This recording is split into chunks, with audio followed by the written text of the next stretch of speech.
ఆంధ్రప్రదేశ్లో ఈనాడు, ఆంధ్రజ్యోతి అంటే రామోజీరావు, రాధాకృష్ణుడు ఇంతకాలం సైకోల్ మాదిరిగా రాస్తున్నారంటున్నాం. ఇప్పుడు సైతాన్లాగా మారుతున్నారేమో అనేటువంటి అనుమానం వస్తూ ఉంది. నిజంగా ఆ పత్రిక చూస్తే ఆ పాఠకుల సహనాన్ని వాళ్ళు పరీక్షిస్తున్నారు. ఇంత దరిద్రంగా వార్తలు రాసి, ఇంత ఘోరంగా రాష్ట్ర ప్రభుత్వం మీద, జగన్ గారి మీద విపరీతమైన విద్వేషపూరిత వార్తలు రాస్తుంటే అవి మామూలుగా దాంట్లో నిజం ఉండి వాస్తవాలు రాస్తే మనం ఎవరూ తప్పు పట్టక్కర్లా.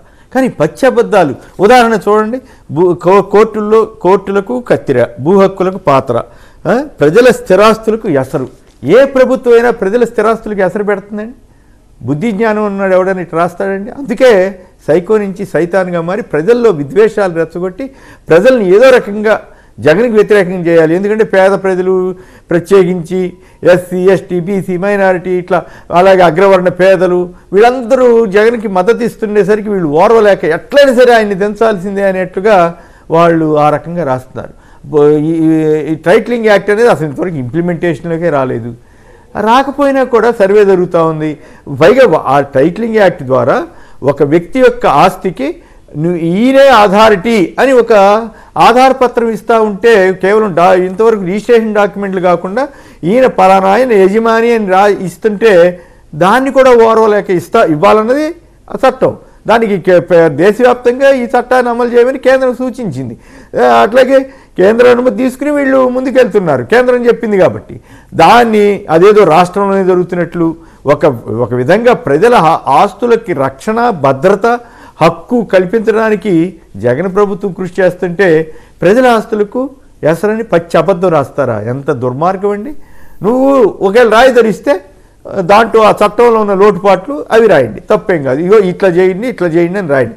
అసలు ఆస్తులకు ఎసరని ఎట్లా రాస్తారండి?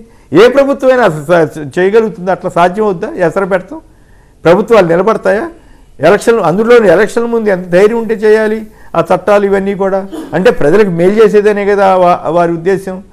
మరి ఆ మేలు చేసే చట్టాన్ని కీడు చేసేటట్టుగా వీళ్ళు ప్రచారం చేసే దుర్మార్గపు ఆలోచనకి రామోజీరావు, రాధాకృష్ణన్ వెళ్ళారు. ఇక మత విద్వేషాలు రెచ్చగొట్టడం కోసం ఇదిగోండి 515 ట్రస్ట్ బోర్డులు వేశారు 515 ఆలయాలకి. దాన్ని జనాల దృష్టిలోకి వెళ్లకుండా ఉండడం కోసం ఎప్పుడో పాత చింతకాయ పచ్చడి దేవాలయాలపై దాడులు జరిగాయని మళ్ళీ ఒక కథ. అది అప్పుడు దేవాలయాలపై దాడులు చేసిన కేసుల్లో ఇప్పుడు అంతర్వేదిలో సిబిఐ విచారణకు రాష్ట్ర ప్రభుత్వం ఓకే అంటే వీళ్ళు మరి ఎందుకు ఒప్పుకోలేదు కేంద్రం? బీజేపీ వాళ్ళు కూడా అప్పుడు గొడవ చేశారు కదా. దాంట్లోనేమో కొందరు వేరే పార్టీ వాళ్ళు, జనసేన ఎవరో నాకు గుర్తులేదు, వాళ్ళకి పాత్ర ఉందనేటువంటి అనుమానం అప్పట్లో వచ్చింది. ఇక శ్రీకాకుళం జిల్లాలో జరిగిన ఒక ఘటనలో టీడీపీ వాళ్ళని అరెస్ట్ కూడా చేశారు. మరి దాని గురించి ఎందుకు రాయట్లేదు?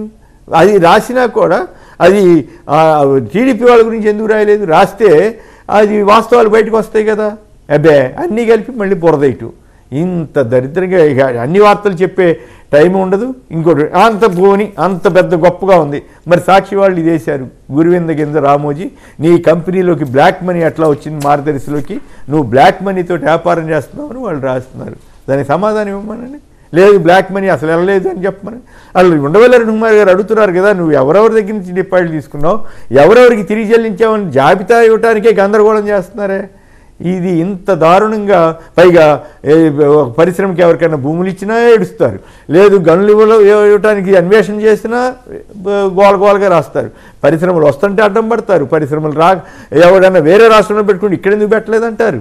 అబ్బెబ్బెబ్బెబ్బెబ్బే. అందుకే ఇక నుంచి నేను ఆంధ్రప్రదేశ్ పాలిట రామోజీ, రాధాకృష్ణులు సైకోల్ నుంచి సైతాన్లుగా మారారని నేనైతే చెప్పదలుచుకున్నాను. రోజు ఇదే చెప్తాను వాళ్ళు ఇలా రాసినంతకాలం.